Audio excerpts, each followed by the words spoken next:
Hello बच्चों, let's see the question. इस question में ये गिवन है कि n is an odd integer greater than 3 but n is not multiple of 3। Prove that x cube plus x square plus x is factor of x plus 1 power n minus x power n minus 1। तो देखो यहाँ पे हम दो concept use करेंगे। पहला concept तो हम यूज करेंगे 1 plus omega power n plus omega power 2n। इसकी जो वैल्यू होती है this is equals to 0 if n not multiple of 3, और इसकी वैल्यू होती है 3 if n is multiple of 3।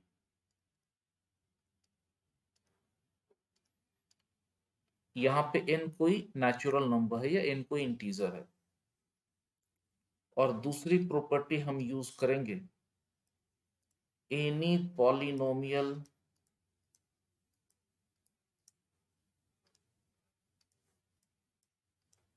fx is divisible by polynomial gx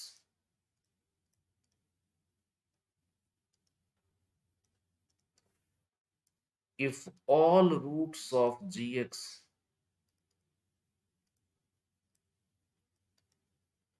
are roots of fx, all roots of gx is equals to 0, all roots of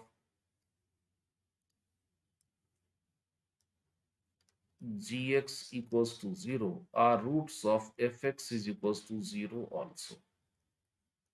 अब देखो इस question में हमने सपोज करा f x is equals to x plus 1 power n minus x power n minus 1, और g x suppose कर लिया x cube plus x square plus x. अब देखो जैसे ही आप g x is equals to 0 करोगे तो simplify x into x square plus 1 is equals to 0। तो यहाँ से x की वैल्यू निकल गई 0, minus 1 plus minus root 3 iota by 2। तो x की तीन वैल्यू मिली। x की वैल्यू मिल गई 0, minus 1 plus root 3 iota by 2, minus 1 minus root 3 iota by 2। तो x की वैल्यू मिल गई 0, ओमेगा एंड ओमेगा स्क्वायर। इसका मतलब g x is equals to 0, इसके जो रूट्स निकल के आए they are 0, omega and omega square. अब देखो एफ एक्स की जो वैल्यू है it is x plus 1 power n minus x power n minus 1। अब देखो जो f0 की वैल्यू आ जाएगी, f0 की वैल्यू आ जाएगी 1 power n minus 0 minus 1 this equals to 0। जो एफ ओमेगा की वैल्यू आ जाएगी it will be 1 plus omega power n minus omega power n minus 1। तो 1 प्लस ओमेगा स्क्वायर इसकी वैल्यू तो 0 होती है, तो 1 प्लस ओमेगा की वैल्यू आ जाएगी माइनस ओमेगा स्क्वायर, तो minus omega square power n minus omega power n minus 1। अब देखो ये n तो ऑड, n के बारे में ये दे रखा है कि n इज ऑड, तो ये आ जाएगा minus omega power 2n minus omega power n minus 1।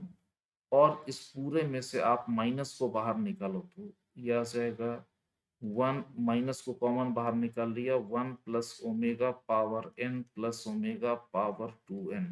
अब ये दे रखा है n is not a multiple of 3, तो आप इस वाले प्रॉपर्टी को यूज करो 1 plus omega power n plus omega power 2n is equals to 0 if n not multiple of 3, तो इसकी वैल्यू आ जाएगी 0। अब आप एफ ओमेगा स्क्वायर को भी फाइंड करो, एफ ओमेगा स्क्वायर इसकी वैल्यू आ जाएगी 1 plus omega square power n minus omega power 2n minus 1। अब देखो 1 प्लस ओमेगा स्क्वायर इसकी वैल्यू आ जाएगी माइनस ओमेगा, तो minus omega power n minus omega power 2n minus 1। अब n ऑड है तो ये आ जाएगा minus omega power n minus omega power 2n minus 1। इन सब में से माइनस को बाहर निकालो तो आ जाएगा 1 plus omega power n plus omega power 2n, और इसकी भी वैल्यू आ जाएगी 0। तो एफ जीरो की वैल्यू 0 हो गई, एफ ओमेगा की वैल्यू भी 0 हो गई, एफ ओमेगा स्क्वायर की वैल्यू भी 0 हो गई। तो जी एक्स के रूट थे 0 ओमेगा ओमेगा स्क्वायर। इसका मतलब all roots of gx is equals to 0 satisfy fx is equals to 0 also। इसका मतलब all roots of gx is equals to 0 are roots of fx is equals to 0 also। So fx is divisible by gx. This implies gx is factor of fx। और देखो gx आपने suppose करा है x cube plus x square plus x is factor of x plus 1 power n minus x power n minus 1। यही इस question में आपको proof करना था। I hope you understood well. Thank you.